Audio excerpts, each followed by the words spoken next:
38 years of age. I've been in roofing for around 7 or 8 years now. Historically, I was in banking. I actually went to university when I was 18 and got an accountancy degree.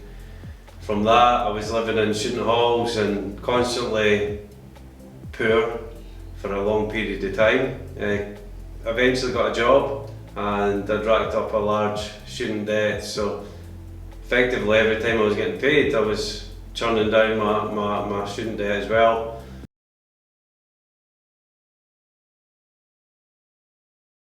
For me, it just didn't bode well within myself to continue the working within the banking environment that I went into. I even done chartered banking exams. I was very high up, but I had an opportunity where my friend came and said, would you like to come into my business as my business partner? I'd had a lot of experience with property development, so I just went for it with that.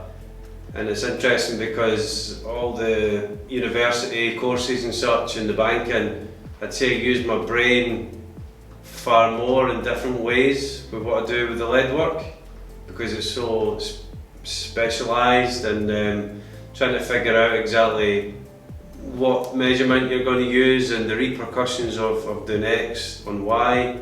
So again, it's very interesting how people say, oh, you've left high-paid corporate environment where you were effectively high up and using your brain, and I'll turn around and say, well, I use my brain even more now. Probably I use it harder.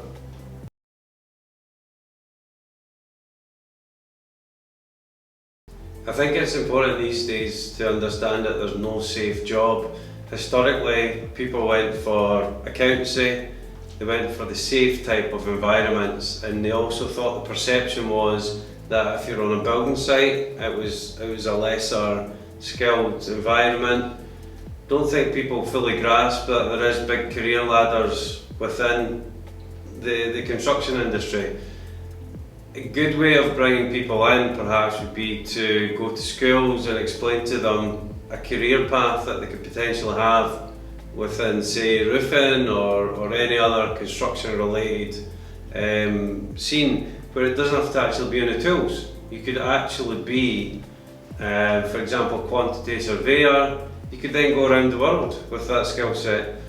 There's a lot of jobs where people might have the mindset they like to be in an office. There's plenty in the construction environment as well. So it's changing their perception and understanding of, okay, if you go in the construction industry, you don't actually have to be holding a hammer in your hand.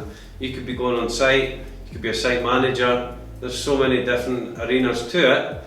You have to get the exposure out there to schools. You have to be going to colleges potentially and allowing them to advertise it better, perhaps using social media to explain the skill gaps that are missing effectively, because there is a massive shortage. For example, in the course we're doing, there's only 4 people, and I've came from Scotland. It's a highly specialised area and it's a dying industry in terms of the actual skilled people in it, yet there's so much work out there. So it's trying to visualise to people the opportunities.